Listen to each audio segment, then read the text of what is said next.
Assalamualaikum. Pergi dulu papa ya.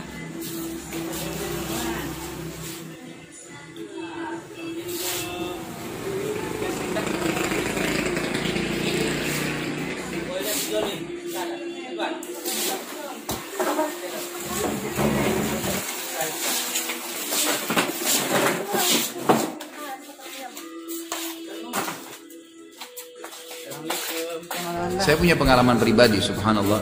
Ini tidak ada hubungannya dengan riya, bukan. Tapi ini masuk dalam nikmat yang Allah berikan yang perlu disampaikan sehingga menjadi pelajaran. Saya pernah pulang ceramah satu waktu. Waktu itu saya punya ceramah lupa satu hari mungkin 2 kali 2 tempat. Kemudian ada satu teman saya dari Yaman kerja sama-sama kayu gahru. Kemudian saya masuk di rumah saya di garasi, saya jadikan sebagai kantor dulu. Saya duduk biasa kalau habis pulang sore, habis mandi, saya duduk sambil baca-baca kitab gitu kan. Kebetulan kayu gahru memang ada masuk dari Irian, dan lagi saya titipkan kepada teman orang Yaman itu jual, nanti didapat persen. Datanglah dia kepada saya, dia masuk rumah. Saya tidak tahu nih dia bawa di garasi, dia lihat saya habis mandi, saya pakai baju gaul, terus ada teh, saya lagi duduk, makanya ada kelihatan nikmat di situ. Saya dengan santainya, terus dia bilang, ya akhi, subhanallah, ente dengan santai begini, uang datang kepada ente, dikasih kepada saya $5.000. Ini uang dari penjualan gahru nih. Saya setengah mati keringatan dicari uang, tidak dapat kecuali persentase dari sini. Saya balik ke dia senyum, terus saya gini. Jadi kembali gini nih, di atas kepada Allah Subhanahu Wa Taala. Kalau Allah mau, apapun datang kepada kita, apapun Allah mudahin. Cuma tinggal jaga dulu hubungan sama dia ini. Kalau ini berantakan hubungan sama dia, sholatnya masih tidak bisa on time, tutup auratnya masih ragu-ragu, masih simpang siur, sementara maksiat, sementara amal soleh, nggak bisa. Istiqomah sekalian, gitu. Udah sekalian kita jalanin yang benar, tutup aurat yang benar, terapkan ilmu yang benar, sholat yang benar, semua yang benar, halal semua dinikmati, haram semua ditinggalkan, apapun konsekuensinya. Itu Allah mendatangkan dunia tunduk terhina kepada kita. Tidak perlu kita repot-repot, susah mengurus. Ada orang subhanallah kalau punya dolarnya nggak boleh lecet sedikit, harus rapi jadi budaknya Amerika. Di Saudi itu kalau dolar diremuk-remuk, gak ada nilainya. Kalau kita Indonesia luar biasa gitu, kalau nilainya kurang, Allah biarin. Kalau orang Arab itu bilang biarin nilainya kurang, gak apa-apa. Ini kenapa kalau dunia luar biasa membuat kita jadi terhina begini? Masalahnya bukan akhirat kita. Kalau akhirat kita di dunia ini kecil, rumah kita besar pakai marmer. Oh, di surga saya punya tempat lebih besar. Istananya orang mukmin, kata Nabi SAW apa? Paling kecil istana seorang mukmin di surga itu jarak antara awal tanah ke ujung tanah 40 tahun. Tanahnya orang mukmin tuh yang paling kecil di surga, orang yang masuk surga itu jarak dari awal tanah ke ujung tanah 40 tahun. Bukan lagi 1000 meter, 2000 meter, 1 hektar, bukan lagi begitu. Bangunannya, kata Nabi SAW, bangunan istana surga semua dindingnya dari emas. Dindingnya dari emas. Kita nggak mungkin buat dinding dari emas. Semua emas dindingnya. Atap-atapnya tinggi, yang sampai 60 sudut langit, 27,5 meter atapnya.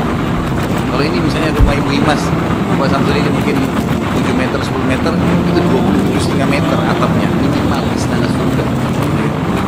Itu banyak hal. Yang istana-istana surga dari luar bisa kelihatan di dalam. Kata sebagian ulama hadis, semuanya kaca. Semuanya kaca.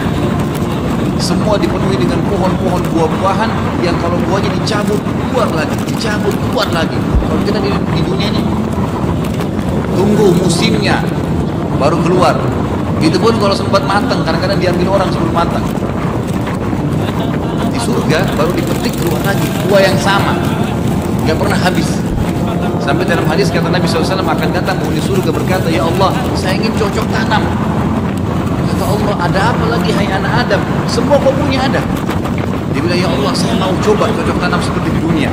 Lalu Allah berikan kepada dia biji yang dia tanam. Dia cuma tanam, tekankan ke tanah surga, tumbuh langsung tiba-tiba depan matanya, tiba-tiba besar, tiba-tiba berbuah, dan tiba-tiba bisa dimakan sama dia. Gak pakai tunggu waktu. Itu hadis sahih, riwayat Bukhari. Sampai waktu itu ada seorang badui, laki-laki badui bilang begini, ya Rasulullah, pasti itu yang minta-minta itu orang Ansar. Kenapa orang Ansar ini? Karena orang Ansar kan petani. Pasti itu orang Ansar nanti minta-minta tuh, mau minta cocok tanam di surga gitu. Sampai Rasulullah dan para wahai sahabat tertawa gitu. Surga berbeda, akhirat perbandingan dengan dunia nggak bisa.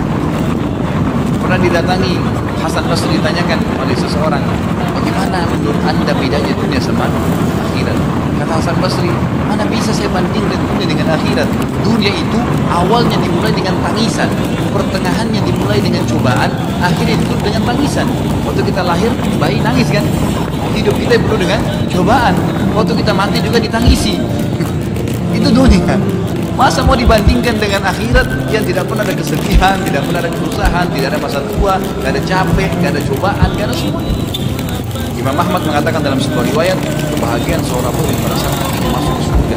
Dan ini bukan iming-iming ya, ini bukan cerita kosong dongeng, bukan. Ini yang saya sampaikan, Bapak Ibu sekalian, wajib kita imani.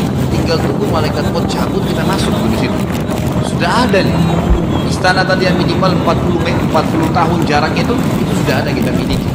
Sudah ada. Tinggal pertahankan imannya, amal soleh saja selesai. Itu ada semua janjinya Allah. Orang yang menjadikan akhirat sebagai menggantungkan hatinya dengan akhirat, luar biasa. Dia tidak pernah pamrih, nggak punya batas dalam membantu orang. Makanya Nabi SAW kalau ada orang miskin minta, kasih. Bukan korek kantong yang mana keluar yang paling kecil, tidak. Yang didapat kasih. Gitu kan? Berat, tapi coba praktik.